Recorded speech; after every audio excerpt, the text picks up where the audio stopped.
c'est un messie pour Joseph Kabila. Manga cherche tout pour marquer des buts au Nanga contre Nanga. Il fait tout pour marquer des buts. Je ne sais pas si c'est Manga, si c'est Nanga. Il fait tout pour marquer des buts pour le compte de Kabila.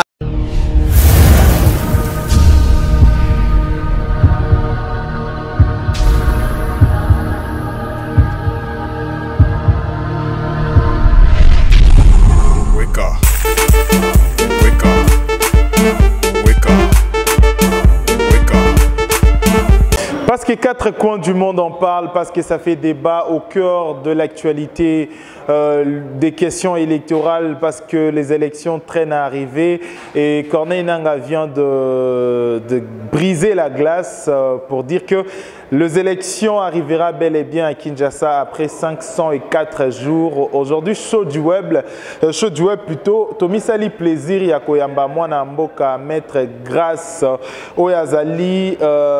Secrétaire national, il y a jeunesse, il y a parti, il y a mon amboka Franco Diongo, MLP. Bongo na yende toko mekako solo la ko sembola la question o ezali à actualité.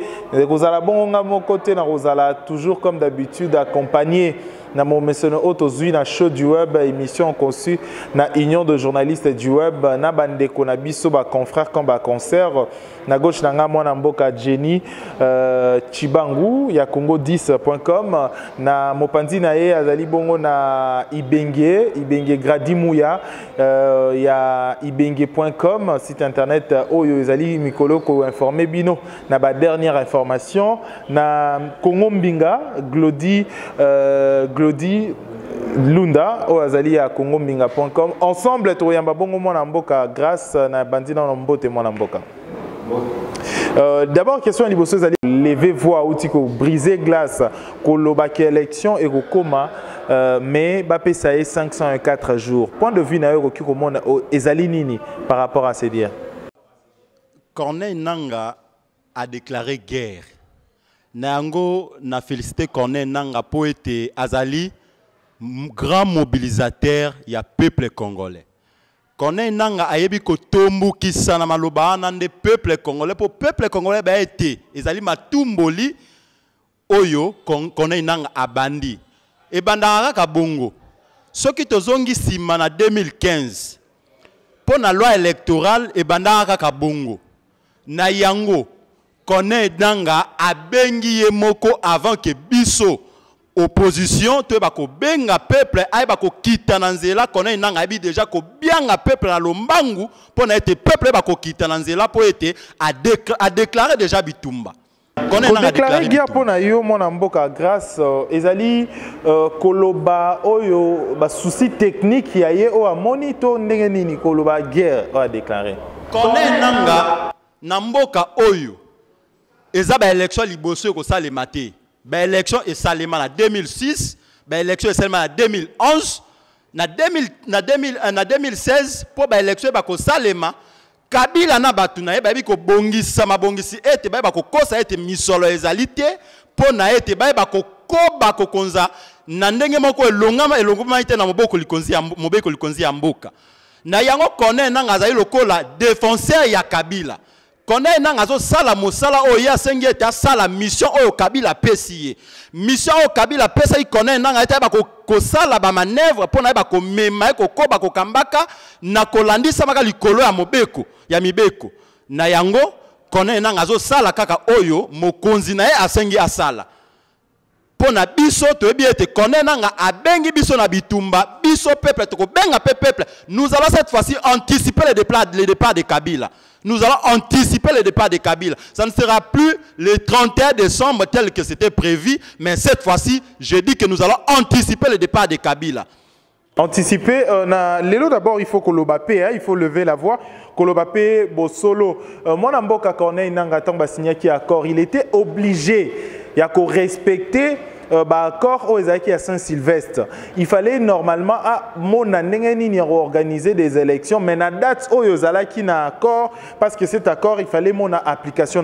Aujourd'hui, pour vous, comment pensez-vous nani bato oyo bazala qui participa qui na accord ya Saint-Sylvestre et bati qui jusqu'à Corneille Nanga amema bango na kati ya point oyo komipo lelo mona mboka Franck Diongo aboyaka makambo ya ba accord wana déjà bien ce que totali bien et loko alongola kaka utu moniere ezaki alobi accord ya Saint-Sylvestre yango komemela biso kokoso na mboka azaka na posa mona mboka Kabila akende lelo point de vue na kokoza nini oyebi je l'appelle Franck Diongo voyant le prophète de la nation congolaise.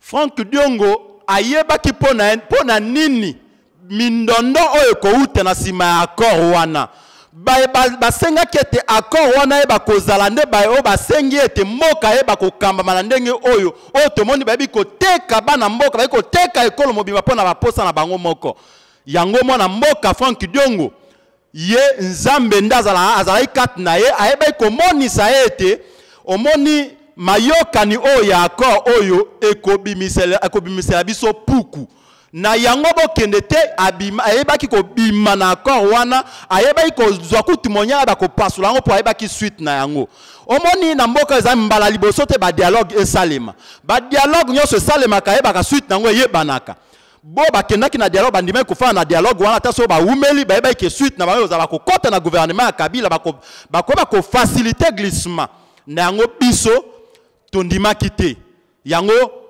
mwana mboka Franck Diongo nzamba kosunga ye mobundeli ya peuple héros vivant ayeba koyeba kososola ete kozala na esika moko kofanda na bat na moto kofanda na Kabila esika moko kofanda na ndoki kolia na ndoki eza malamu te ayeba komibenda ayeba komibenda.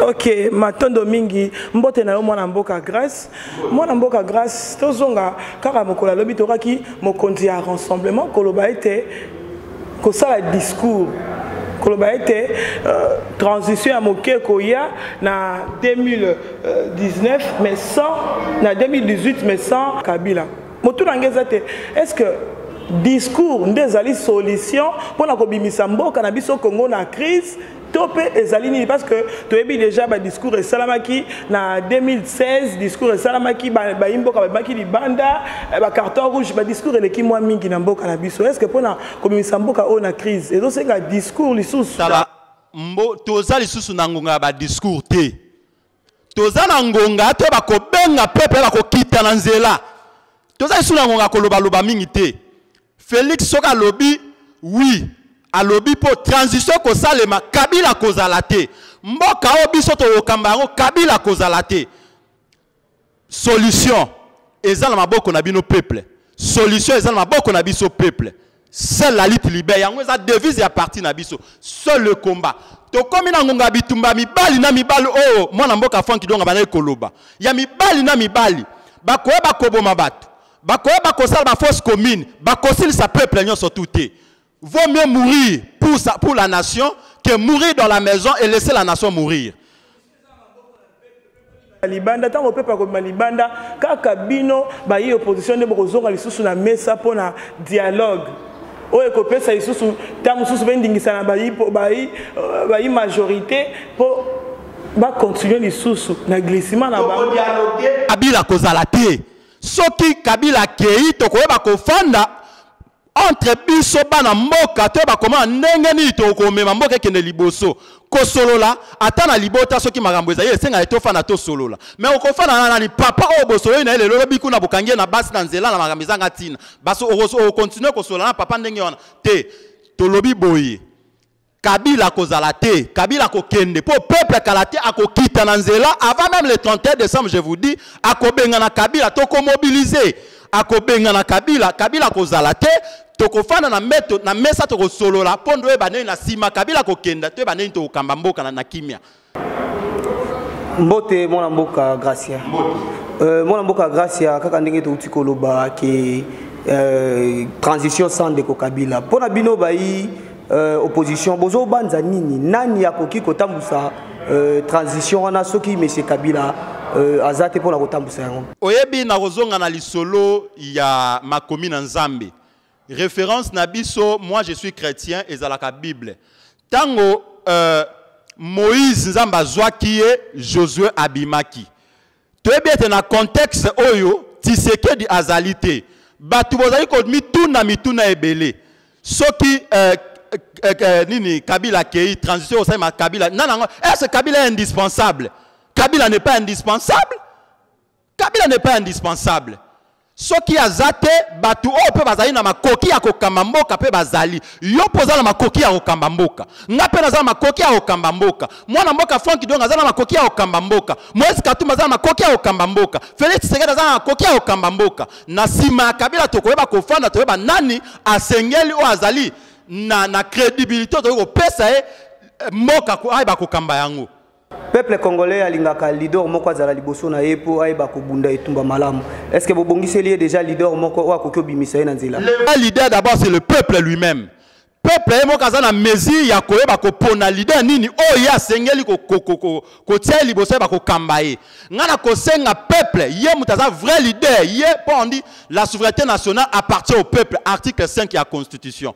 Tout pouvoir émane du peuple. Tant que le peuple a ko benga na yemo comme mwana mboka Kabila, ndena sima ko ko pona leader ni na o kambaye.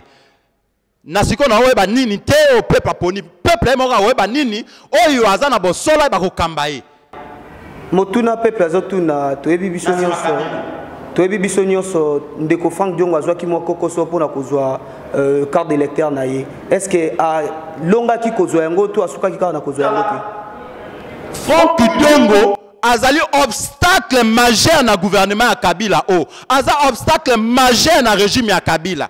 Na yango Kabila otika nyonso tout te ebima eza na pète pas Frank. Yende soldat du peuple, c'est lui le vrai national. Ba compliqué to bien te ba ko compliquer le lobby ba ko lemba. Po lobby pe ba ko zalate. Kaka ba ba ko compliquer le lobby ba ko zonga mais biso to ko zongisa mabe na bango te. To ko lakisa bango ndenge ni ba kamba kamboka. Ata ba pekisa ka ba kozwa carte d'électeur na été ba compliqué abima zo ata ba soin à santé bazo compliqué na ndenge nyonso baza ko enlever nyonso wana po yende moto azali na polele ya mboka yo azali la vision de la nation et kozala na facilité nyonso ba kotiela na plateau te to ko bunda biso toza ko bunda o kama Frank Kidongo azate le longa naza kutu mwana suka kutu na ete mais naza koko na ye mais naza koloba neti ye po ete soka azate azate to koloba kaka bakanisa so bakangi yende biso parte ko kweya to koko bakaka to kotia panza likolo na mipanzi ya Kabila kino akokende kino pe Frank Kidongo akobima akoyeba ndenge to kambamboka o. Voilà, merci beaucoup Mbote Ndeko Gracia. Et Mbote pe na batutu bolanda biso na show du web. Et Ndeko comment on va dire na yo façon ya neozo lobela et là si que na kanda makasi.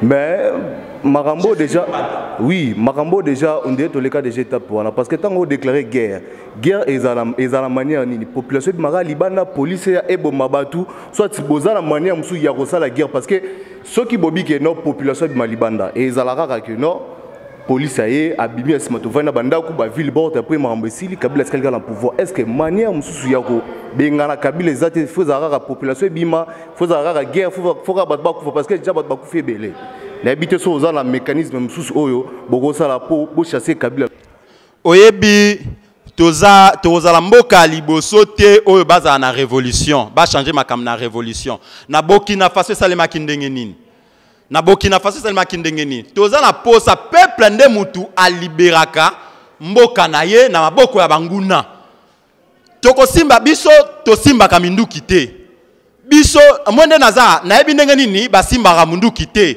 ba yebi singa ndenge ni akobundela mboka ko boya oyo ezali ya mabe ko ndima oyo ezali ya malamu ko bima na balabala to ko bima na balabala to yebi ke l'état mo inakoboma ba peuple nyonso tout akoboma congolais nyonso tout vaut mieux mi bale batika la o ba ko tombola mboka na biso okende liboso ke to tika mboka kufa to ko bima guerre na biso ezak inanga déclarer guerre ba yebi ke bazana minduki bazana la police bazana mituka bazana service à renseignement ezo bangisa biso te camarade na biso mo kutu awa Joël ba oti ko kanga ko enlever Joël to ebite ceux qui peut ba bomi to ebite Joël ba enlever militaire na biso MLP président communal na biso ya matete ba enlever ti lelo yango ko bangisa biso te ngape na ko bima ba enlever ngai e ko bangisa ngate yango bitumba o ba déclarer ba ke bazana minduki bazana ba service nyonso oyo bomaka bato mais biso toyebi toza na nzambe likolo toza pe na mboka na biso patrie na bakoko na biso tokokita na balaba baboma biso yeso mono zobeta masasi ezokota na nzoto te oyoka ngo na nte ozobeta masasi ezokota te omona ngo mais biso ekosala eloko te biso toyebi ete d'une manière ou d'une autre nous allons libérer le Congo cette fois-ci entre les mains des imposteurs. Bon, par rapport au pays Yandeko Franck qui dit on a habité la minute, est-ce qu'Aza bien tourné une nouvelle? Au moins ni soko yebisinga nazana kanda pe nazape na mawa. Nangonga oyo nasali au moins un mois na kenda na prison makala na kota kate na yebi ba nouvelle ya président na ngate. Président na ngaza gravement malade. Franck Kidong mona mboka Franck Kidong aza gravement malade. Toyebi suite na été.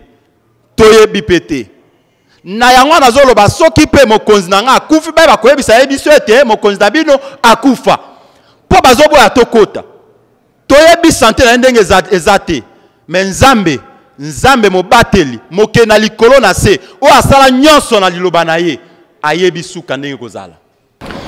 Nzambe ya yebi suka ndenge kozala, mais déjà la tosi salon na ndenge ya biso bato awa na mokili. Aujourd'hui, politique où la majorité a accusé opposition na koyeba pe ko concéder te. Opposition a très radicale. Il y a toujours sceptique, il y a toujours na ba non. Pourquoi cette politique qui a kobo ya pe ko concéder parfois pour que les choses avancent? Mon frère, le oui a un sens qui lui dit oui à la capacité de dire non. On ne peut que consentir pour des choses qui sont consentables et consomptibles. En fait, Kabila consentir, travailler avec Kabila, c'est accepter de détruire le pays, participer à l'assassinat du pays. Tobo ya kaeloko eza mabe, ya malamu tondimak. Nani ya liboso, dialogue à liboso, baboya qui dialogue, mais en fin de compte, beaucoup d'un dialogue à Saint-Sylvestre. C'est comme si refuser quelque chose pour faire traîner les pas. Et ça politique, au moment qui na période à Mobutu, ici Mobutu, baboy boy lobby bandimi, baboy boy après lobby bandimi. Vous voyez pas se faire traîner les choses. Alors qui n'a aussi sa question dans ceux qui qui na peut-être bandimaka accord yango bien avant à Saint-Sylvestre, peut-être bané qui au Sami Badibanga a comme qui premier ministre, les choses allaient peut-être avancer. Bon, oyebi oza journaliste au Sam Salanayo. Na tout na kata musana ya journalisme. Est-ce que so mona président nga Franck Kidong andimé lokopé na simanango aboyi. Soki aboyi eloko wana suka ezalaka na raison. Sikoyo Congolais nyonso azopesa raison. Pour te bakete ko solola na Kabila, nazo kolia na ndoki. Kofana na Kabila, on ne négocie pas avec un dictateur. Un dictateur ne voit que son compte. Na yango to boya te po na sumanango to ndima. Diongo soka boya ki azaki na raison. Wapi to komi.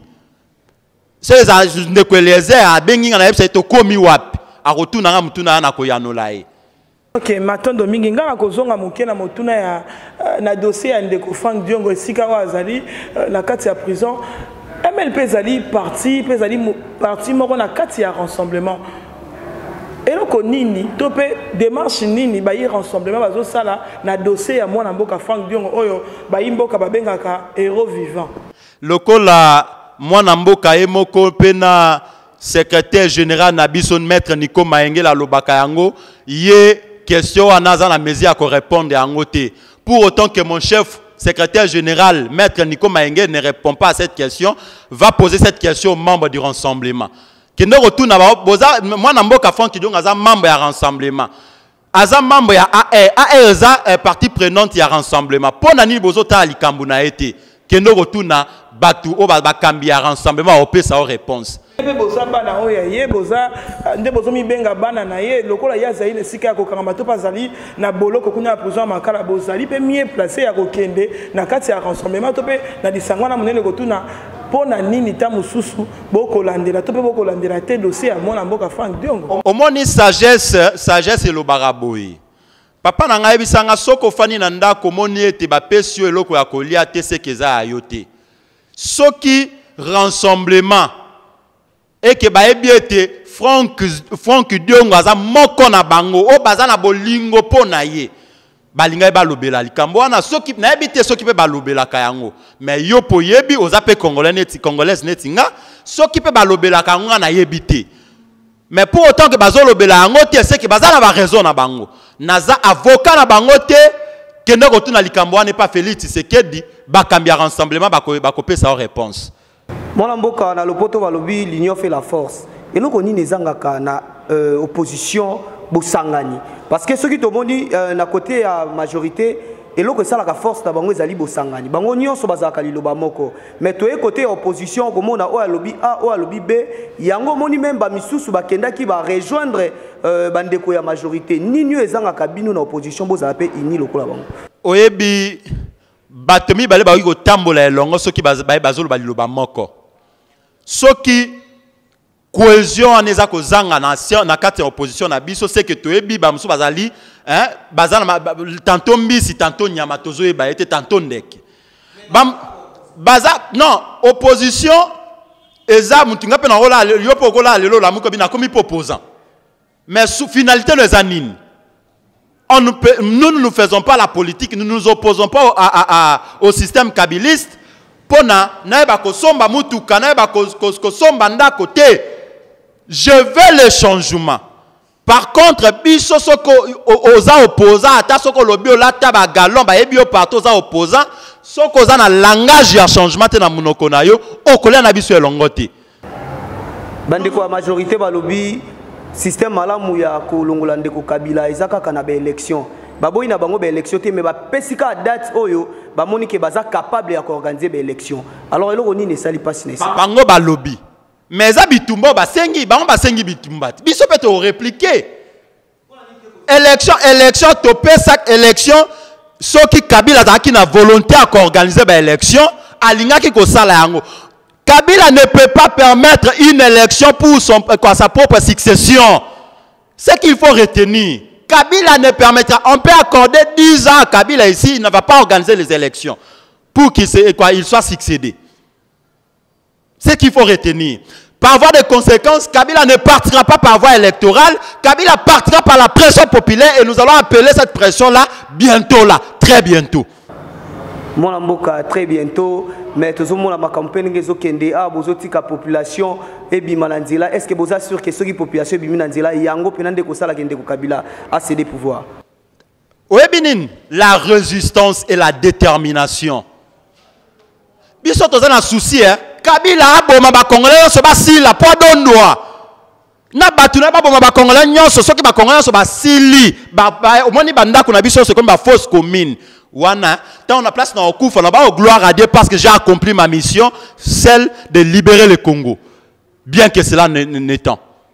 Ce qui Congolais soit Koufi, mais ce qui Koufi Kabila partira. Moi je crois à son départ cette année. Je crois à son départ. Moi je crois au départ de Kabila. Il partira par la pression populaire. Voilà, Ndeko. Tout le monde qui n'a pas TV, lors il y a processus, il y a enrôlement. La parti politique est belé, tout le monde a la télévision, va défiler, quoi s'enrôler, mais parti MLP, tout le monde a un pénaté. Est-ce que vous s'enrôlez qui souhaite pour moi que l'élection aux Alangoté, tu habites l'organisation de tout vent dans la bisotonde. Ndeko, limbisanga otala ki TV na malamuté. Au moins na Congo oyo. Parti mokoté organisé par enrôlement populaire net MLP. MLP moi cas de nyon soit MLP tant que qu'on soit carte na kenda qui est mon côté. Nous avons organisé les enrôlements populaires au sein de ces partis. Et puis nous avons déployé plus de 3000 témoins dans les différents centres ici à Kinshasa. Et nous avons des données fiables et crédibles qui prouvent que Nanga a déjà organisé quelque chose. Même s'il y aura élection aujourd'hui, Nanga a déjà organisé la fraude. Il a déjà organisé la fraude parce que vous allez vous rendre compte que si à Kinshasa, en 2011, il y a eu 10 millions d'électeurs. En 2016, avec la croissance démographique, c'est 5 millions. C'est qu'il organise. Le fait qu'il y a se faire enrôler, ce n'est pas une obligation que tout le monde vienne enrôler. Non, ce qu'on dit, aux autres tambola, aux la carte d'électeur. Congolais, ça a la carte d'électeur. Mais à 17, il y a la carte d'électeur. Aux autres, Nanga, en fait, c'est un grand défenseur. Il joue le rôle de Messi au gouvernement Kabila. Nanga, c'est un Messi pour, en fait, oui, Nanga, c'est un Messi pour Joseph Kabila. Manga cherche tout pour marquer des buts Nanga, contre Nanga. Il fait tout pour marquer des buts. Je ne sais pas si c'est Manga, si c'est Nanga. Il fait tout pour marquer des buts pour le compte de Kabila. Manga, c'est un Messi au Barcelone. Nanga, en fait, c'est un monsieur au Barcelone, c'est un Cristiano Real de Madrid. C'est pour dire aujourd'hui que la CENI n'est plus indépendante. Non, mais c'est le terme où ce sont les lois qui le disent, que la CENI est indépendante. Mais dans sa gestion, vous allez me dire le contraire. La CENI n'est pas indépendante. Nanga n'est pas indépendant d'esprit. Nanga n'a pas un état d'esprit, un grand esprit. Nanga n'en est pas. Nanga est là derrière. Et pour détruire, il veut que le peuple puisse mourir. Nanga sera responsable. Nanga sera responsable de tout ce qui arriverait. D'accord. Moi, Namboka, grâce, merci pour la disponibilité na yo na édition à l'élo to comme na souka. Édition à l'élo vraiment to mikolo mi balé to mi pesi vraiment obligation à ko pesa ko rendre hommage bon on a bato bazali ko bundela Congo hein, bazali ko bundela Congo à travers le monde, ils allient ensemble avec les autres hein. Vraiment merci d'abord à cette grande équipe technique Tenir Bisso et également l'équipe journalistique Oezala qui vraiment l'élo au point pour nous rendre attrayant édition yo. Merci na moi Namboka grâce pour la disponibilité là.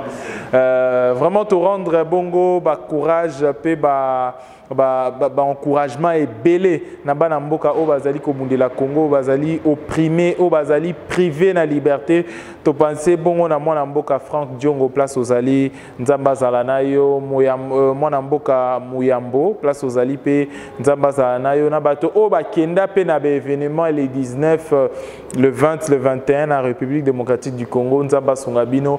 Et seule chose, il faut tout battre là dans Congo. Le Congo, c'est un pays de Dieu et surtout, Nzambende Mokonzi à Congo. Rien ne peut arriver au Congo sans pour autant Nzamba programmer en autre. Koutani prochainement pour une prochaine édition. D'ici là, portez-vous bien.